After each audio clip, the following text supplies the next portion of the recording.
Hi guys, it's our CEJ Reviews, and today I'm coming at you with a Mcfarlane Toys Assassin's Creed action figure review.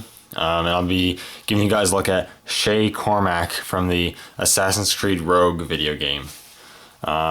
This is a pretty cool figure. I got him for Christmas, and I don't have too many Assassin's Creed figures, but from what I do have, he's easily one of my favorites, not my favorite Assassin's Creed figure from Mcfarlane that I own.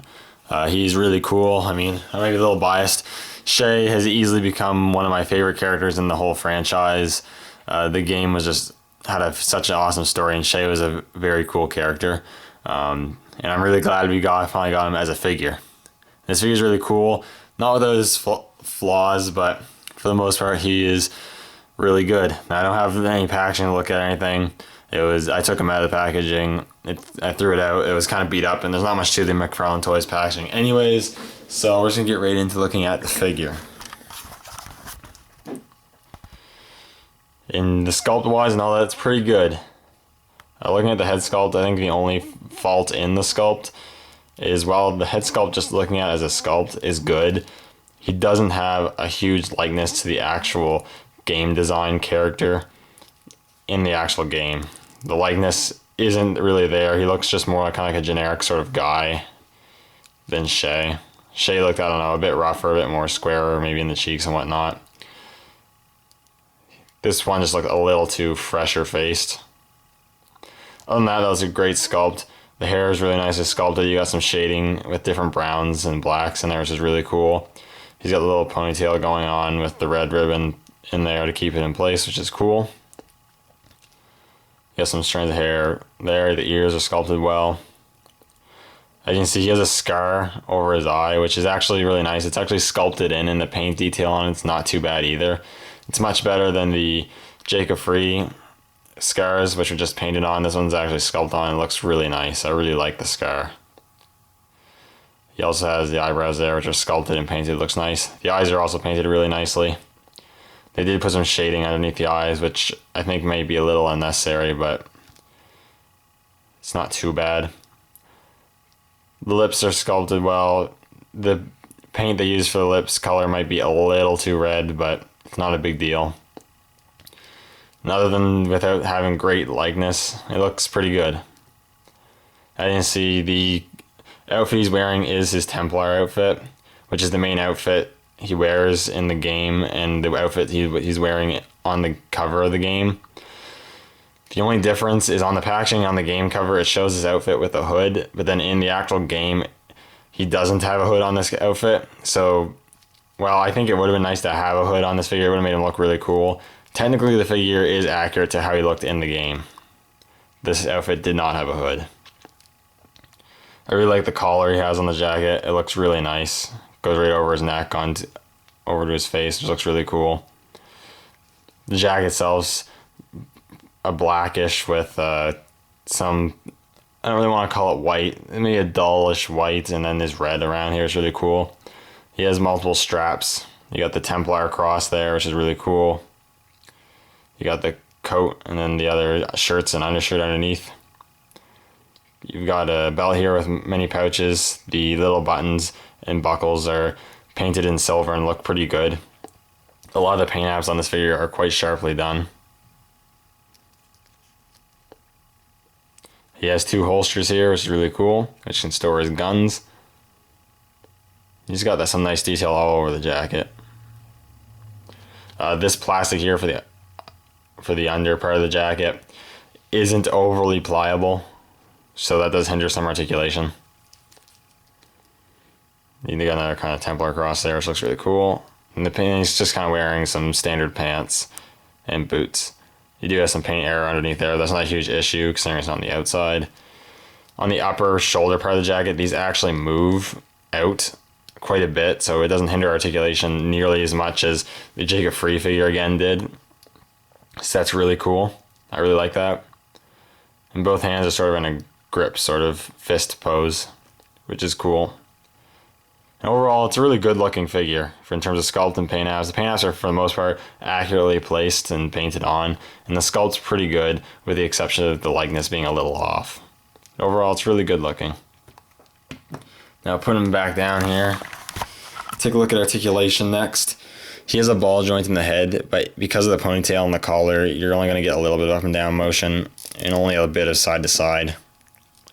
You have ball hinge at the shoulders, and he goes far but that much. The ball hinge doesn't even go that much farther, and you can go forward actually a lot, which is really cool because of the jacket allowing for that. He has a ball hinge in the elbow, and he also has a ball hinge in the wrist. He has a swivel in the waist. I don't believe it's a ball joint, it's just a swivel, though it is quite tight. He has ball hinge in the hips, ball hinge in the knees, and he has ball joints in the ankles, so he's not overly hard to stand either because he has those ball joints, which is awesome.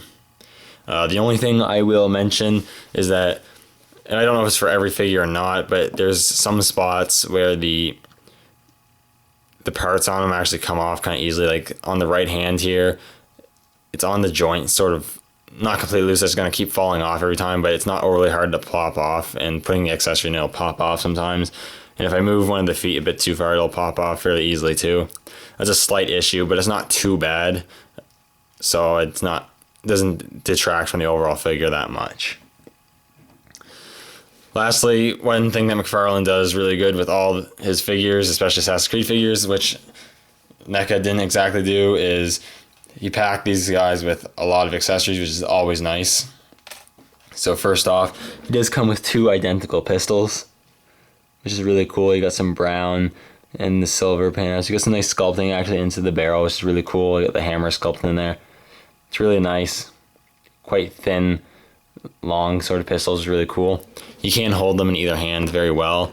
And one thing he can do better than the, again, Jacob Free figure is he can actually, unlike Jacob Free, he can actually get a pointing and shooting pose a lot better than he could because of the jacket can allow for that, which is really cool.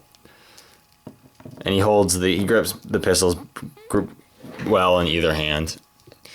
And if you don't want him to hold them, you can also slot them into the holsters, which hold them really tightly, which is really nice. One thing I will mention is there are these 2 straps here. These do actually unplug and plug in. When you get the figure, they'll be unplugged.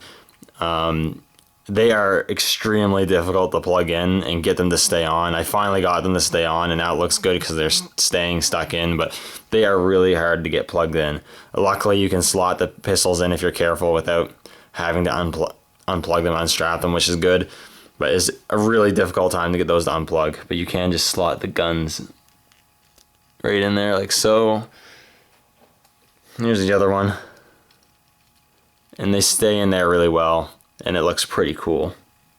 I really like how that looks.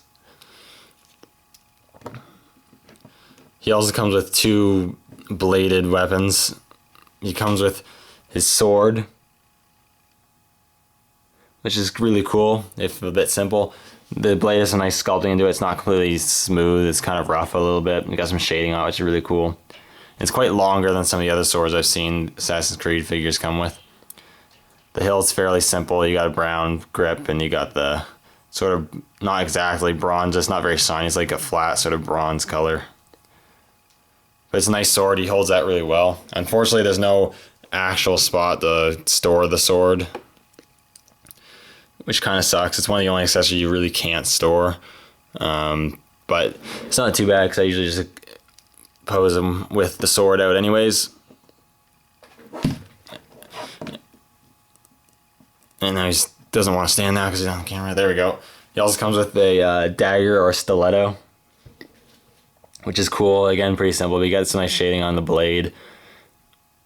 You got that kind of bronze-ish color, and then the brown grip, which does have some sculpting work, which is cool.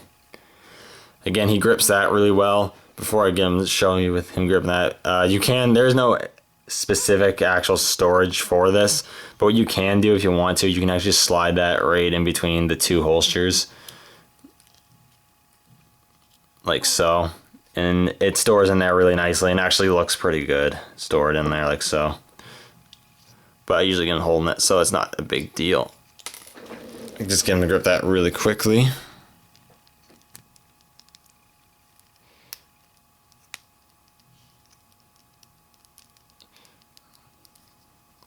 There we go. And now you have him with his sword and his stiletto. And then the last accessory is he comes with his rifle, which don't remember what the technical term was of it. It might have been the air gun, because it doesn't shoot actual musket bullets, it shoots little darts and little grenades. But it's really cool. You got some really nice sculpting on it. Got some silver and then some of that bronze color, which is really cool. It looks really nice. It's pretty sturdy. You just want to be careful that you don't want to bend it too much because it probably will snap, because it's made of such a sturdy plastic. He can hold it in his hands, but because he doesn't have trigger fingers and the hinge and the wrists aren't that good, you're not going to be getting him in a sort of aiming pose. You're kind of just going to have him holding it kind of just up, just kind of holding it. But there is actual storage for this gun. He just has a strap right here, and you can just kind of wiggle that in, like so, and slot that in there. And you got the storage for the rifle. And it looks pretty good. The only thing he doesn't come with, which are weapons that he did use, are his hidden blades. I understand why they didn't include it, because they like using the peg hole system, and that would have been weird with his sleeves that he has. But they could have had it so it was like the NECA ones that stuck in the sleeve, but it's not a big deal, because I probably wouldn't display him with the hidden blades anyways. And overall, he's a really cool figure. I think if you're a fan of the Assassin's Creed games, I think you should definitely pick this guy up. Anyways, thank you guys for watching, and I'll see you all next video.